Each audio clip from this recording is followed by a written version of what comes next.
खुलुमबाय। आं उदांस्रि मोसाहारि। बड'लेण्ड बुब्लिनि जानानै बयखौबो बरायना लाबाय।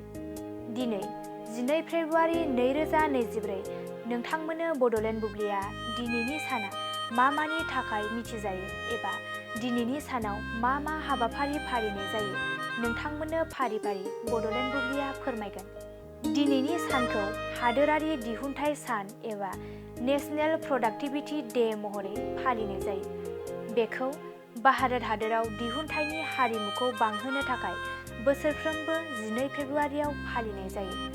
बेखौ हायुङारि दिहुनथाइ गौथुमा मोनसे आयदाजों फालिनाय जायो आरो दिनैनि सानावनो हाग डे महरैबो फालिनाय जायो।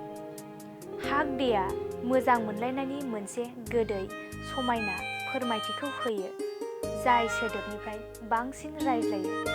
बेनि अनगायैबो दिनैनि सानावनो डार्विन डे आरो national freedom to marry day महरैबो फालिनाय जायो।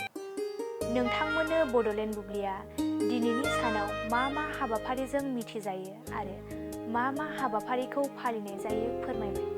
गोजोन्थों। क'क्राझार नोगोरनि आर.एन.बी लामाजों थांनाय बागानसालि वार्ड नाम्बार 8आव रायजो राजाफोरनि गोग्गो देहा लाखिनो थाखाय सानजोरां इन्टारप्राइजआ गोदानै जेनेसा वेलनेस प्राइभेट लिमिटेड बेखेवदों। बे सानजोरां इन्टारप्राइज आयुर्वेदिक गलायाव मानसिनाव जानाय गेदेर गेदेर बेरामनि मुलिफोरखौ मोननो हागोन। किडनिकआव अन्थाइ जानाय, आथिं आखाइ जरा जरा सानाय, लिभार गाज्रि जालांनाय, मोदोमनि माननाय आरो बेनि अनगायैबो बायदि बायदि गेदेर गेदेर बेरामफोरनि मुलिफोरखौ बे सानजोरां इन्टारप्राइजआव लांफैनो हागोन।